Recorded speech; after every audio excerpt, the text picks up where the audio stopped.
नमस्कार, face to face में आपका स्वागत है। मैं हूं हरमीत सिंह। आप तो जानते हैं भारत के कोने कोने में घूमते रहते हैं। आज हम आप पहुंचे हैं मंडावली में, जो कि हमने देखा दीपक भारद्वाज जी यहाँ पे एक नाम है और बहुत सारे बैनर पोस्टर लगे हुए थे। हमने सोचा कि आज पता करते हैं दीपक भारद्वाज जी से। दीपक भारद्वाज जी, आपका बहुत नाम सुना है हमने, बहुत फेमस हैं आप यहाँ पर। ऐसे क्या कार्य किए थे जो आप बहुत फेमस हैं? नमस्कार, सबसे पहले तो आपका स्वागत है मंडावली में। और धन्यवाद, आप कह रहे हैं कि बहुत फेमस है, बहुत नाम है, पर मुझे ऐसा लगता नहीं कुछ कि नाम या फेमस ऐसा कुछ होता है। इंसान अपना काम करता रहे, लोगों को काम पसंद आता है, और जब काम पसंद आता है तो चर्चा होने लग पड़ती है। इतना ही है बस, इससे ज़्यादा कुछ नहीं है, बाकी ऊपर वाले का आशीर्वाद है। आपने अपनी सामाजिक ये लाइफ, राजनीतिक लाइफ कब शुरू की? कौन प्रेरणा स्रोत हैं आपके? प्रेरणा स्रोत देखो, एक तो ऊपर से भगवान होता है प्रेरणा स्रोत, उसके बाद जो जन्म देते हैं माँ बाप, वो प्रेरणा स्रोत होते हैं। तो भगवान का आशीर्वाद रहा, माँ बाप ने जो संस्कार दिए उस संस्कार से देखा हर किसी की सेवा वो करते आए थे, फिर हम में भी वो संस्कार आ गए। तो कोशिश यही की जाती है कि भगवान ने अगर सक्षम बनाया है, कुछ कर सकते हैं, कुछ अपना किसी के लिए कोई योगदान कर सकते हैं तो वो योगदान करें। जैसे कि बहुत सारे आपके टेबल पर भी एक लेटर रखे हुए हैं और हम फोटो भी देख रहे हैं आपके ऑफिस में, बहुत सारे आपने लेटर शिकायतें कर रखी हैं जनता की, समाज के लिए। ऐसे क्या फेमस प्रमुख कार्य किए थे आपने पीछे, जो कि आप बहुत चाहते हैं जनता के? देखो, प्रयास यही रहता है कि मैं तो ये कहता हूँ कि हर पार्टी का नेता, हर पार्टी का कार्यकर्ता जिस जगह रह रहा है वहाँ के लिए जो संभव प्रयास हो सके करे। ऐसा नहीं है कि कोई नेता काम नहीं करना चाहता, काम हर कोई करना चाहते हैं, किसी के थ्रू कुछ कार्य रह जाते हैं, कोई किसी की प्रायोरिटी नहीं होती। लेकिन जो जहाँ रह रहा है, हम यहाँ रहते हैं मंडावली में, तो हम देखो मंडावली की बात करते रहते हैं, हर पत्र के द्वारा, हर जो माध्यम हमें मिला है, चाहे किसी अफसर से मिलना है, किसी नेता से मिलना है, एजेंडा एक यही रहता है कि मंडावली का विकास हो, और किसी भी तरीके से हो, किसी भी पार्टी के पास जाना पड़े, किसी भी नेता के पास जाना पड़े।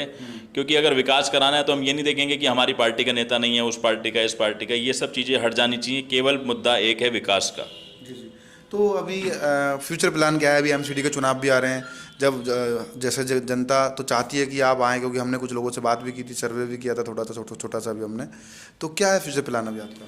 देखिए, अभी जितना भी काम कर रहा हूँ, टिकट आप भी जानते हैं, अभी टिकट की कोई क्लैरिटी है नहीं। अभी तो यही क्लैरिटी नहीं है कि परिसीमन होगा, टिकट एससी होगी, जनरल होगी, लेडीज़ होगी। ये जो काम कर रहा हूँ इसका चुनाव से कोई तालमेल नहीं है। चुनाव के लिए अगर जनता, आप कह रहे हो कि आपने बात करी है कुछ लोगों से, और पार्टी में हमने काम किया, जिस पार्टी में काम किया उस पार्टी ने अगर चाहा, उनको लगा कि हम ऐसा कुछ कर सकते हैं, तो हम हाजिर हैं सेवा के लिए। बाकी कार्य चलता रहेगा, टिकट मिले ना मिले, चुनाव हो ना हो, उससे इसका कोई तालमेल नहीं है। अच्छा, आप मंडावली में रहते हैं तो मुख्य रूप से यहाँ की क्या समस्या है? अगर आपको मौका मिलता है तो क्या करना चाहेंगे सबसे पहले? देखो, मंडावली में रह रहा हूँ, बचपन बीत गया। 30 साल पहले भी एक पुलिया आपने देखी है, जब आप आए हो, उस पुलिया के नीचे से निकलते थे बचपन में जब जाते थे, तो एक लोहे की पाइप होती थी, उस पर चढ़ के पार करते थे। और दुख की बात है, इतनी पार्टियां आई, इतने नेता आए, आज भी वही हालात थे कुछ समय तक पहले। अब ये पुलिया का निर्माण हो चुका है, थोड़ी सी उसमें प्रयास किया था, पुलिया का निर्माण हो चुका है, एक नया ब्लॉक बन गया है, तो नीचे रोड और सतह ठीक हो गई, उसके बाद पानी का जमाव कम हो गया है। लेकिन अगर आगे की जो नाली एमसीडी के अंडर आती है वो सफाई ना हो तो आज भी पानी रुक जाता है। तो छोटी सी बात है, लेकिन इसका इम्पैक्ट इतना है कि नौकरी पेशा जाने वाले, नौकरी जाने वाले लोग, अपने कार्यों पर जाने वाले, यहाँ से इतना राह चलता है, इतना रास्ता चलता है, वो लोगों को अगर वो पुलिया पार करनी है तो 10 रुपये 20 रुपये रिक्शा को देने पड़ते हैं, और तब पुलिया पार होती है। यही 30 साल पहले होता था और यही आज हो रहा है। इसको देख कर दुख होता है। दूसरा दुख होता है, मेरे घर के पीछे है तालाब पार्क कहते हैं, उसका न जाने कितने राजनीतिक दल आए, किसी ने उसका नाम रखा हेडविगेवार पार्क, किसने रखा मिलेनियम पार्क, किसने रखा। तो एक्चुअल में तो मैं इसे तालाब पार्क ही कहूँगा, क्योंकि बचपन से तालाब के नाम से जो सुनता आया हूँ, झोड़ कहा जाता था, गांव का सारा पानी यहाँ इकट्ठा होता था, साफ पानी का झोड़ होता था पहले। लेकिन आज भी ये झोड़ ही है। मंडावली गांव, मोहन बाबा मंदिर है, प्राचीन मंदिर है। अगर चंद्रविहार है, मेरे घर के आसपास से किसी को जाना हो वहाँ पर, तो वहाँ जाने का रास्ता नहीं है। मंडावली गाँव के लोगों को कल्याण मार्ग पे आना हो तो कोई रास्ता नहीं है। आप एक बार देखेंगे उस रास्ते को, उसकी हालत बहुत ख़राब है। इसके लिए विधायक को, सांसद को, निगम पार्षद को, कमिश्नर साहब को, हर जगह पत्र लिख रहा हूँ, हर जगह प्रयास कर रहा हूँ, जो संभव हो पाएगा वो कोशिश करेंगे। जी जी। मतलब मुख्य रूप से ये सारी समस्याओं का समाधान आप करेंगे अगर आपको मौका मिलता है तो? मौका मिलेगा तो बिल्कुल, ये तो प्राथमिकता ही रहेगी, क्योंकि अपना घर है, अगर यहाँ नहीं कर पाए तो फिर बाकी कहीं कुछ करने का फ़ायदा नहीं। जो लोग आपको देख रहे हैं उनको क्या मैसेज देना चाहेंगे आप?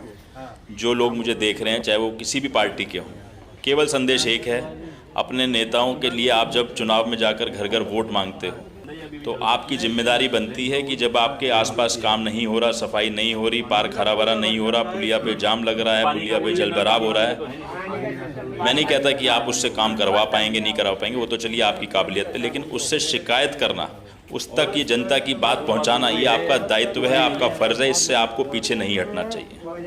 धन्यवाद हमसे बात करने के लिए। बहुत बहुत धन्यवाद, थैंक यू। तो ये थे आज के हमारे खास मेहमान दीपक भारद्वाज जी। फिर आऊँगा किसी खास मुद्दे पर बात करने के लिए, देखना न भूलें फेस टू फेस।